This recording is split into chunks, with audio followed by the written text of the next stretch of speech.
when you are releasing sanctioned funds that goes to Iran ultimately, and you are freeing up other resources they would otherwise have needed to spend. You tweeted, quote, "These terrorists have been emboldened by the Biden administration's failed policies of appeasement towards Iran with a $6 billion cash giveaway." Now, this is a talking point we're hearing a lot right now, but I think we all believe in facts. So I just want to give a few of those. This $6 billion is part of a deal to bring 5 prisoners home. It's not U.S. taxpayer money. It's still being held in a secure bank account in Doha, and each transaction will be monitored by the U.S. Treasury Department. Not a cent of it has been spent. Would you dispute any of those facts I just laid out? Oh, that's gonna hurt! Where do I know this guy from again? Oh, that's right. He's the Republican in a district that voted for Biden by 10 points, who went on Fox and went after Social Security and Medicare. On Social Security and Medicare, both programs are going broke.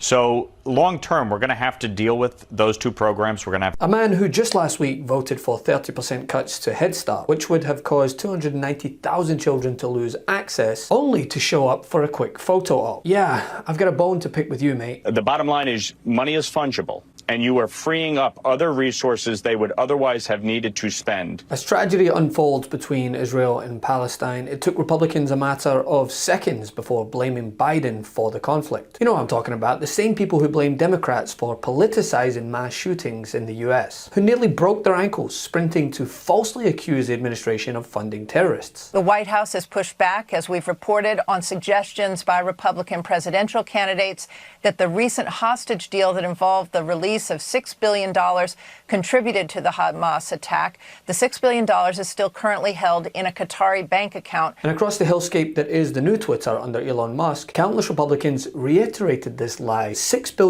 the Biden administration agreed to unfreeze in exchange for the freedom of 5 wrongfully detained American citizens was used to fund Hamas attacks, which we know is a 100% lie. Secretary of State Blinken talked about that $6 billion, and he says people are misinformed or they're purposely misinforming. But that didn't stop Republicans perpetuating it on Twitter. And yeah, it really grinds my gears, so I had some things to say about it. But so did Jen Psaki, as New York Republican Mike Lawler brought this lie onto MSNBC, in which Jen Psaki fact-checked him in real time. You tweeted, quote, "These terrorists have been emboldened by the Biden administration's failed policies of appeasement towards Iran with a $6 billion cash giveaway." Now, this is a talking point we're hearing a lot right now, but I think we all believe in facts. So I just want to give a few of those. This $6 billion is part of a deal to bring 5 prisoners home. It's not U.S. taxpayer money. It's still being held in a secure bank account in Doha, and each transaction will be monitored by the U.S. Treasury Department. Not a cent of it has been spent. Would you dispute any of those facts I just laid out? No, not at all. But it goes to my point that I raised 2 weeks ago with the administration in a foreign affairs hearing, which is that we should not be trading sanctioned funds for hostages. Obviously, in this instance, we traded those folks that we had been holding in exchange for hostages. And in addition to that, the Biden administration released $6 billion in sanctioned Iranian funds.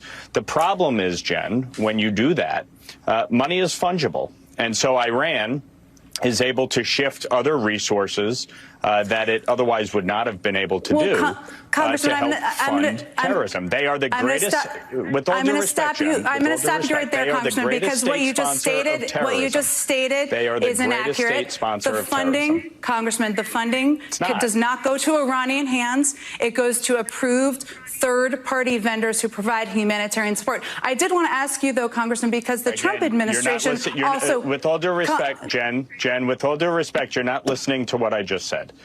The bottom line is, when you are releasing sanctioned funds that goes to Iran ultimately, okay, whether you want to say it is to purchase food and clothing and other humanitarian relief, the bottom line is money is fungible, and you are freeing up other resources they would otherwise have needed to spend on such efforts.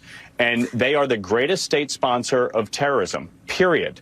And we just have a difference of opinion on how they should be handled. I believe this administration has been weak when it comes to Iran. I think they have tried to appease Iran. They have also tried to force Israel, when it comes to Saudi Arabia, to acquiesce to the Palestinians. So to act as though that isn't a problem, I'm sorry, I disagree Congressman, with you. no one's acting like it's not a problem. However, and I think the administration has been clear about their concerns about Iran's actions as well, but it is not money that goes to the Iranian government, which I think is important for people to understand. I did want to ask you, though, the Trump administration did strike a similar deal where they allowed the government to draw on or third-party groups to draw on humanitarian funds that was verified by the U.S. Treasury in exchange for bringing prisoners home. Did you disapprove of that deal as well?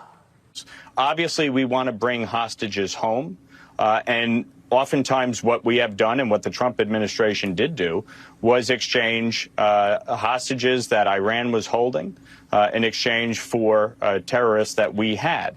But to trade funds, to me, as part of any such agreement is wrong. That may be a difference of opinion by me and the administration. But I think when you are freeing up funds that have been sanctioned, and money is fungible, you are freeing up other funds that Iran would otherwise have to use on humanitarian efforts among its country. But you would acknowledge that not a single cent of this has been spent, and nor has it been obviously used by the Iranian government, given it's still sitting in Doha. I didn't say that it was. Now, for those who care about context, because, you know, it matters, especially in situations like this, in exchange for the freedom of Americans held captive in Iran, the Biden administration granted clemency to 5 Iranians and issued a blanket waiver for international banks to allow the transfer of $6 billion of Iranian oil sale proceeds frozen in South Korea to a bank in Qatar. But not only has a single penny of these funds yet to be spent, it is only allowed to be used for food, medicine, and other humanitarian goods. But of course, this matters not to the party of alternate facts. The Israeli citizens, what's happening right now.